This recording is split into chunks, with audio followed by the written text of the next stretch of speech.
India की movie हो, sports हो या न्यूज़ और पाकिस्तान का उसमें ज़िक्र ना हो ऐसा हो ही नहीं सकता। इनकी रोज़ी-रोटी ही नहीं चल सकती।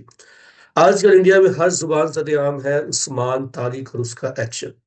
इंडिया को हज़म नहीं हो रहा कि पाकिस्तान के पास इतना अच्छा बॉलर आ क्यों गया है और डर रहे हैं ये 15 फरवरी को उसको फेस करने को। इनको कोई दूसरा बॉलर बैटर से नहीं बात हो रही है उस्मान तारिक पे। अश्विन ने जो कितने एक समझदार एनालिस्ट है, मैं नहीं समझता था कि वो ऐसी बोगी मार सकते हैं। एक नया चुटकुला छोड़ा है अश्विन ने ज़रा उस्मान तारिक की बॉलिंग पे। पहले आप वो चुटकुला सुन लें, उसके बाद फिर मैं आपको बकिया फर्दर डिटेल बताता हूँ कि असल में अश्विन सही कह रहे हैं या गलत। अगर वो बॉलिंग के लिए आके रुक रहा है, the batsman has the right to move away. वो कह सकता है कि मुझे लगा वो रोक रहा है। Oh, that's interesting. That will be an interesting case and a huge headache for the umpire. कर सकता Do है। you see any Indian batsman can do that? Because they मैं must होता be तो thinking. मैं होता तो करूंगा मैं होता तो करूंगा जीतने के लिए रूल के अंदर जो भी कर सकता है मैं करूंगा। मुझे आइडिया नहीं है ये कब बॉल रिलीज करेगा और मैं हट जाऊंगा। अगर मैं हटेगा, अंपायर के पास रेस्पॉन्सिबिलिटी है।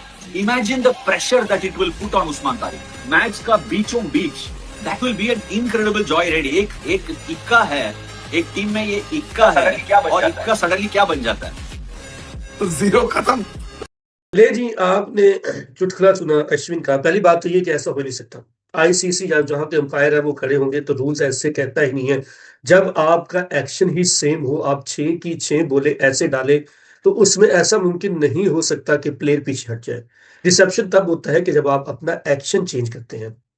उस्मान तारिक का एक्शन ही सेम है, वो 6 की 6 बोले एक तर्ज की डालता है। हाँ, अगर वो रुकता नहीं, स्टॉप नहीं होता और गेंद फेंक देता है, ये डिसेप्शन है। इसमें पीछे प्लेयर हट सकते हैं और अंपायर भी कह सकता है कि भाई आपने बॉल गलत डाली है। उस्मान तारिक का सिनेरियो ही कुछ हो रहा है। उस्मान तारिक सारी बॉल्स एक ही एंगल से डालता है, एक ही रुक कर डालता है। पॉज वो ले सकते हैं, पॉज में 2-3 सेकंड का फर्क होता है, ज्यादा नहीं हो सकता। इसमें यह है कि जो आपका लेग अंपायर है वो देख रहा होता है, थर्ड अंपायर देख रहा होता है, तो पॉज ज्यादा नहीं वो ले सकता। लेकिन एक्शन जितनी बार भी प्लेयर हट जाएगा तो कितनी बार हटेगा, उसको गेंद खेलना ही पड़ेगी। मजाक थोड़ी है, गेम हो रही है, क्रिकेट है। आप 6 की 6 बॉल एक तर्ज की डाल रहे हैं तो उसमें ये मसला नहीं आता कि आपने पॉज लिया। आपका एक्शन ही सेम है, आपका एक्शन है ही ऐसे। तो ऐसे प्लेयर्स के लिए मुमकिन ही नहीं है कि वो आगे से हट जाए, से कोई ना कोई बॉल खेलनी पड़ेगी। इन केस वो आगे बार-बार हटता है तो अंपायर बैटर्स को वार्निंग दे सकता है।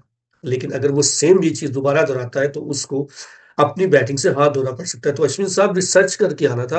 आप इंडिया के एक अच्छे स्पिनर हैं, स्पोर्ट्स एनालिस्ट भी अच्छे हैं, लेकिन आपको पता ही नहीं कि ऐसा मुमकिन ही नहीं हो सकता कि आप बार-बार पीछे हट जाएँ। ये क्रिकेट हो रही है, ये कोई बीजेपी का इलेक्शन नहीं है कि चोरी करके जीत लिया जाए।